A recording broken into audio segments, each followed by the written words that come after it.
My Melanin. Welcome back. This video is all about a book review of Transitional Veganism by Morgue. So this was the reason why I jumped into Hyperianism, was because I believed that the concept of what we were trying to do was very similar. And Morgue writes it in a very nice way. It's not judgmental at all. So I highly recommend this book if you are thinking about becoming a vegan, if you are trying to lessen your daily intake of meat, and you just want to help society in this way. One of the concepts that he gets across really well in this book is the idea that there's nothing inherently wrong with the death and life cycle of an animal.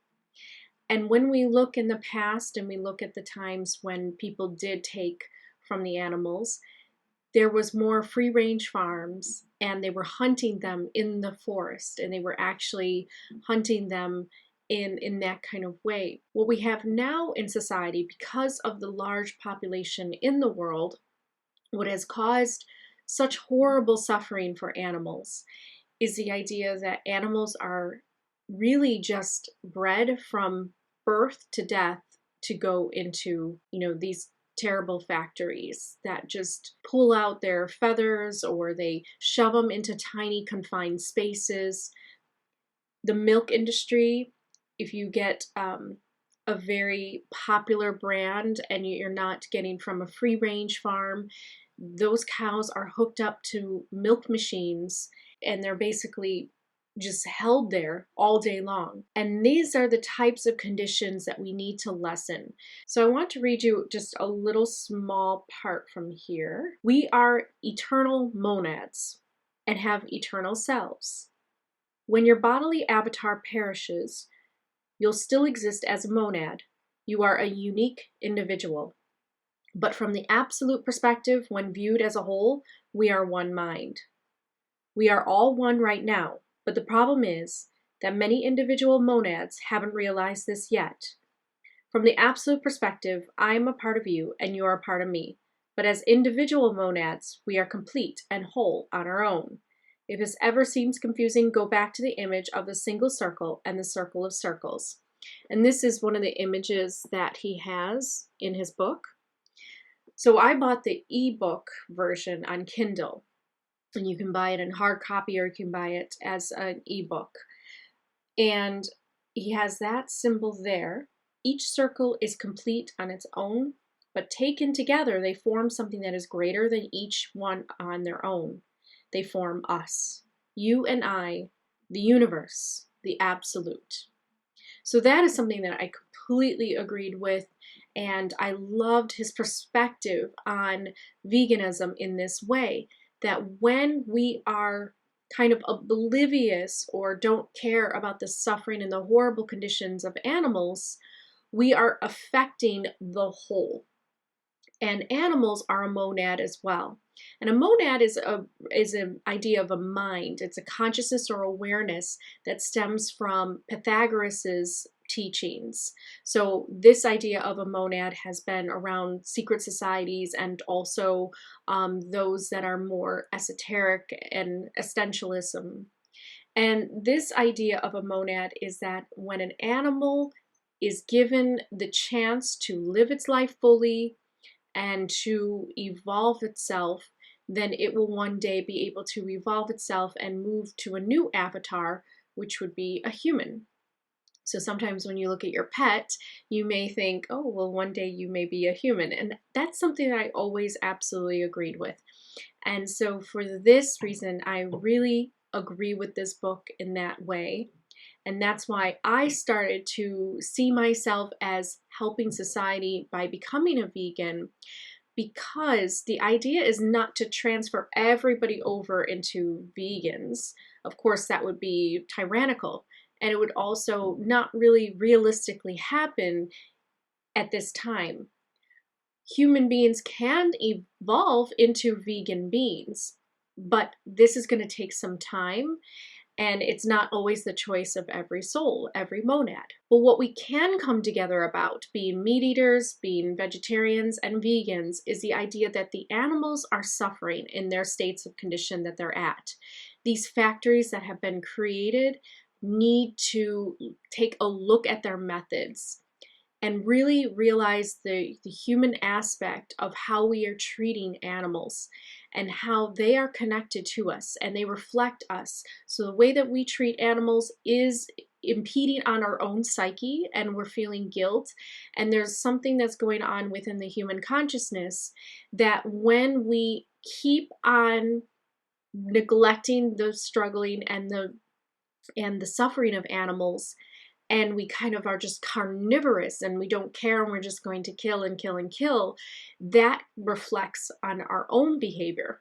And so Morgue makes some great points in his book by showing some of the statistics and the way of looking at the world, and the idea that when a person is a serial killer or when they're a murderer, a lot of times you can find early red flags because of the way that they treat animals. So the concept is that when humans stop the suffering of animals and they liberate the animals, they will also liberate themselves. And that it comes from both within and both outside in the world. So this was a book that was very, very good in this idea, really bringing home the idea of unity and oneness and including the animals with us. Now, he has a very practical way of basically getting people to transition. So I highly recommend you to read the book because I'm going to give you very, very basic ideas, but this is a very practical way. So at the first level, you're at the sprout level, and you are going to pick 2 times weekly green days, meaning no meat, nothing, no dairy, just strictly vegetables, fruits, nuts, and beans. And you can eat 2 times weekly. And he said pick a Monday and Tuesday so that when you go out with your friends on the weekend, you're not feeling like, you're really ostracizing yourself from the group, or you're hanging out with your family that are meat eaters. Pick a Monday and Tuesday. Maybe you could just plan those days for you as a way to be adventurous and look for vegetarian meals that you can incorporate into your week. So you're going to be at a sprout level, and I absolutely loved this type of symbolism, of course, but the sprout level was very good. And the idea, this is you starting out as a vegan and really picking 2 days a weekly. And this really does lessen the stress on the meat industry. If everybody in the world did this and they didn't always go out instantly for a taco or a burger, this is something that can really help the meat industry. Yes, they would lose a lot of their demand and the supply would have to go down. But in all, it's going to help them because then they can focus more on quality rather than quantity. And this is the problem, is that they're so fixated on getting out the meat fast that this is why they create these terrible machines where they literally just dump chicks into a blender. I mean, that's how it is now. So it's really gotten to the point where the life condition of the animals is not looked at all in the meat industry. And so becoming vegan is not to judge others or anything like that. It's to lessen the load in society. It is to say, yes, I understand about life and death cycle, and I understand that other animals eat other animals, and we are in that type of, cycle of life. But at the same time, we should not come to this earth and then, basically be tyrants and rule over these animals and really control their lives and put them into horrible, horrible living conditions that you cannot even imagine the type of suffering that they go through. And they all have nerve endings, and they all have a brain, and they all have feelings, not in the reasoning emotions that humans do, but they definitely can feel. So this is why he's saying that even if you just do that, and he's very good about that with his non-judgmental language in the book that really congratulates anybody who just decides to start to eat less meat. 2 times weekly, you're at sprout level. Then when you start to feel more comfortable with that and you really want to adventure out and you like being a vegetarian, you like being a vegan, you like what it means to you, then you would become a sapling. And that's when you would choose 5 times weekly. So Monday through Friday, he suggests, and leave the weekends for eating whatever you want. And so this is a way to get people to transition really easily.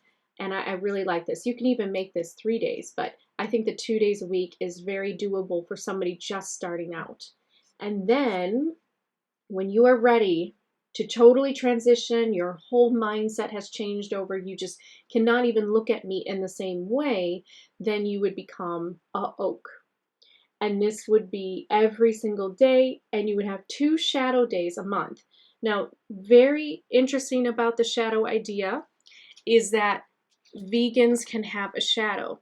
And so what he says is that if you truly don't need any shadow days, that's great. But if you do, don't feel bad about using them. Even if you use every shadow day, you're doing incredible by following a plant-based diet 341 days a year. That's incredible. It's much better to use shadow days than to quit. Start shadow projecting, have angry outbursts, or risk developing unhealthy behaviors like an addiction. Your life, health, and well-being are the priority, so we can all become strong and united in our fight for universal liberation. Once we are all free, we can finally liberate animals as well and put an end to unnecessary suffering. The question is not, can they reason, nor can they talk, but can they suffer? Jeremy Bentham. Our focus is on humans first. Humans can both reason and suffer. Once power is attained, then reason can be used to liberate animals as well. This is the only way to the true liberation of animals. And he goes into the idea about the shadow days right here. If you want to skip every shadow day and are sure you can do it with no ill effects, then that's wonderful. But don't look down on someone who doesn't if they're optimizing their life and working towards the betterment of the collective. Be happy they're reducing suffering while working towards ultimate universal liberation. Don't make people feel discouraged and want to quit. Simply put, don't be a douchebag. You'll end up alienating people, leading them to discouragement and backsliding, which means a higher net meat intake for the planet. So what he's saying is that sometimes when a vegan is on the attack, and he calls them the Ignavi vegans, where they're constantly really aggressive about their approach and it really turns people off. This is why, is they don't have those shadow days and there's a lot of this kind of guilt kept within them. And he does make a good argument in the book that even though you may think you're totally off of meat, there is a chance where you do want meat, but you deny that, you repress that idea. So those shadow days are there for you to take if you need to, and that completely reduces the meat demand in your life because you're only doing 2 days a month. That's what you're allowed. Now, you don't have to take those days. There's people who are vegan all year round and they never ever have to eat a meat product. But he's saying that this is a chance to transition into veganism and not feel so much pressure. So I really appreciated that, and that was a great way of looking at it. And then I'll just end here. Hyperions chose transitional veganism to reduce the net unnecessary suffering of the universe.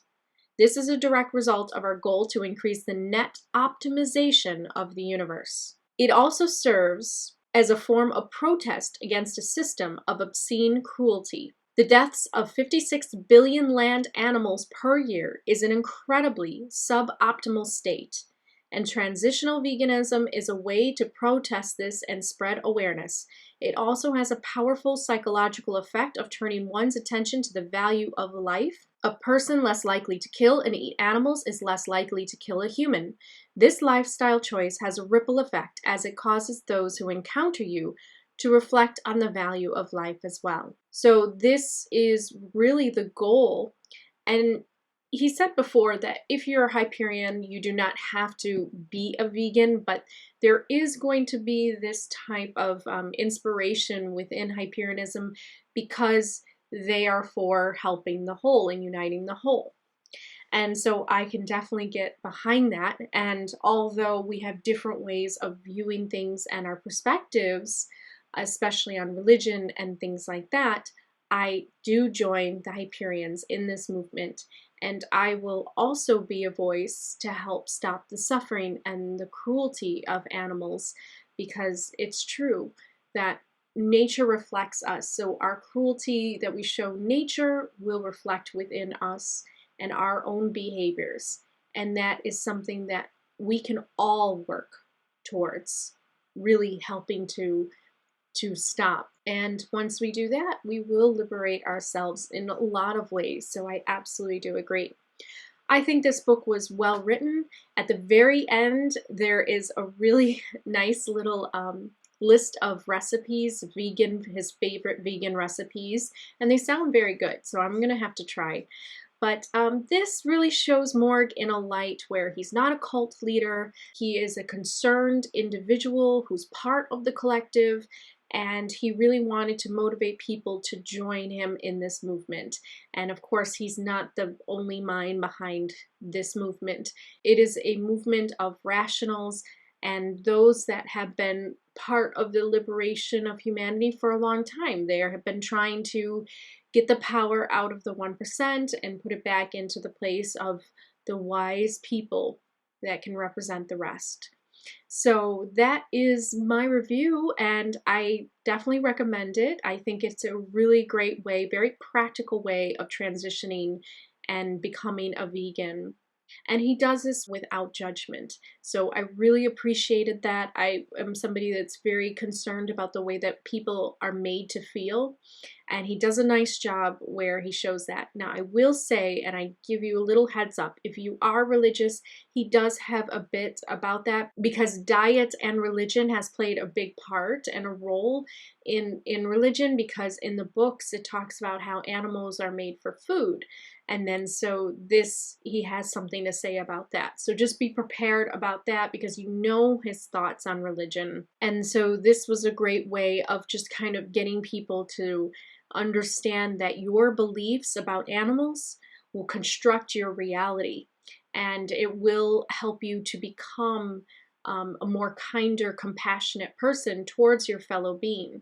Now, not always do we see this with vegans. Sometimes you can have a vegan and they are very judgmental and hurtful towards others. And I know that a lot of people are saying that, but he explains why. So it really is about self-love. It's really about spreading that to others and making sure that you are not judging others, but you're congratulating them. You're encouraging more people to join this movement of helping to liberate the suffering of animals. So, Hananle for watching, and I hope to see you all on the next video.